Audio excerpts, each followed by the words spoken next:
Pagbasa sa ikasyam na kabanata ng aklat ni Juan, pinagaling ni Jesus ang isang bulag, talata 1 hanggang 41. Sa paglalakad ni Jesus, nakita niya ang isang lalaking ipinanganak na bulag. Tinanong siya ng kanyang mga alagad, "Guro, sino po ang nagkasala at ipinanganak na bulag ang lalaking ito? Siya ba o ang kanyang mga magulang?" Sumagot si Jesus, "Ipinanganak siyang bulag hindi dahil sa nagkasala siya o ang kanyang mga magulang, kundi upang mahayag ang kapangyarihan ng Diyos sa pamamagitan niya. Kailangan gawin natin ang mga ipinapagawa na nagsugo sa akin habang maaga pa. Malapit na ang gabi at wala nang makakagawa pagsapit niyon. Habang ako'y nasa sanlibutan, ako ang ilaw ng sanlibutan." Pagkasabi nito, dumura si Jesus sa lupa at gumawa ng putik. Pagkatapos ipinahid niya ito sa mata ng bulag. Sinabi ni Jesus sa bulag, "Pumunta ka sa deposito ng tubig sa silo at maghilamos ka roon." Ang kahulugan ng salitang silo ay sinugo. Ganon nga ang ginawa ng bulag at nang magbalik siya ay nakakakita na. Nagsalita ang mga kapitbahay niya at ang mga nakakita sa kanya nung siya'y namamalimos pa. "Hindi ba niya napulubing bulag?" Sumagot ang ilan. "Yan nga," sabi naman ng iba. "Hindi, kamukha lang." Kaya't nagsalita pa ang dating bulag, "Ako nga po yun." "Paano ka nakakita?" tanong nila. Sumagot siya, "Ang lalaking tinatawag na Jesus ay gumawa ng putik at ipinahid yon sa aking mga mata. Pagkatapos sinabi niya sa akin, pumunta ka sa silo at maghilamos. Pumunta nga ako doon at maghilamos at nakakita na ako." "Nasaan siya?" tanong nila sa kanya. "Hindi ko alam," sagot niya. Dinala ng mga tao sa mga Pariseo ang dating bulag dahil araw ng pamamahinga ng gumawa si Jesus ng putik at nang pinagaling niya ang bulag.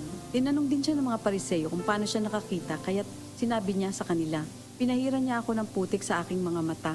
Ako'y pinaghilamos at ngayon nakakakita na ako." Ang sabi ng ilang Pariseo, "Hindi maaaring mula sa Diyos ang taong yon sapagkat hindi niya ipinapangili ng araw ng pamamahinga." Ngunit sinabi naman ng iba, "Paano makakagawa ng ganitong mga himala ang isang makasalanan?" At hindi sila magkaisa. Kaya tinanong nilang muli ang dating bulag, "At ikaw, ano naman ang masasabi mo tungkol sa kanya? Dahil pinagaling niya ang iyong mga mata." "Isa siyang propeta," sagot niya. Ayaw maniwala ng mga Hudyo na siya'y talagang dating bulag, kaya't ipinatawag nila ang kanyang mga magulang.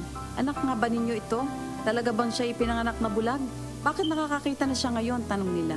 Sumagot ang kanyang mga magulang, "Anak na namin siya at siya ipinanganak ng bulag. Ngunit hindi po namin alam kung bakit nakakakita na siya ngayon o kung sino ang nagpagaling sa kanya. Siya na po ang tanungin nyo.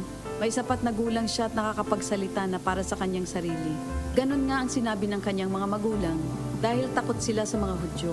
Alam nilang pinagkakaisa ng mga Hudyo na itiwalag sa sinagoga ang sino mang magpahayag na si Jesus ang Kristo. Ito ang dahilan kung bakit sinabi ng kanyang mga magulang, "Siya'y nasa tamang gulang na, siya ang tanungin nyo." Muli nilang ipinatawag ang dating bulag at sinabi sa kanya, "Sa pangalan ng Diyos, magsabi ka ng totoo.